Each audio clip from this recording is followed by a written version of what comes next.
Moving on, Treasury Secretary Scott Bessent has called on the European Union to join the U.S. in adding pressure on Russia, indicating possibility of more tariffs on countries buying Russian crude oil. The Trump administration has already imposed 25% additional tariffs on India for its oil trade with Russia.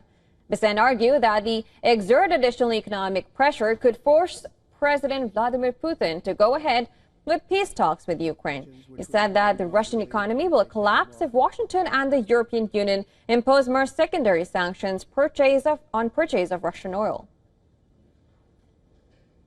Prepared to increase pressure on Russia, but we need our European partners to follow us, because if the U.S. and the EU do this together, we are in a race now between how long can the Ukrainian military hold up versus how long can the Russian economy hold up.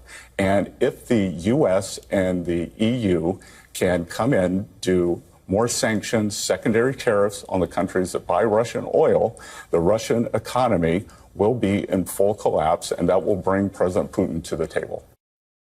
Bessent stressed on the fact that while the U.S. is ready to increase pressure on Russia, he expects the European Union to follow them.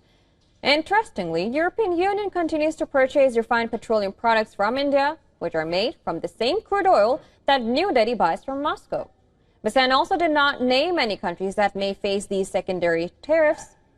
President Trump has threatened to penalize countries that buy Russia's oil, seeking to cut off a key funding source for Russian leader Vladimir Putin's war.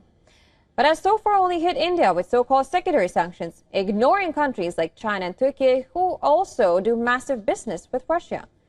Meanwhile, India and the European Union are set to significantly elevate their engagement this week with 2 high-level ministerial visits to New Delhi and the 13th round of negotiations for a landmark free trade agreement.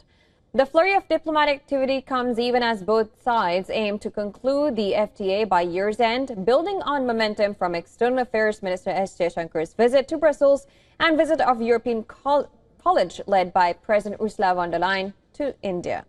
European Commissioner for Agriculture and Food Christoph Hansen and Commissioner for Trade and Economic Security Maros Sefcovic will arrive in New Delhi, coinciding with the 13th round of FTA talks.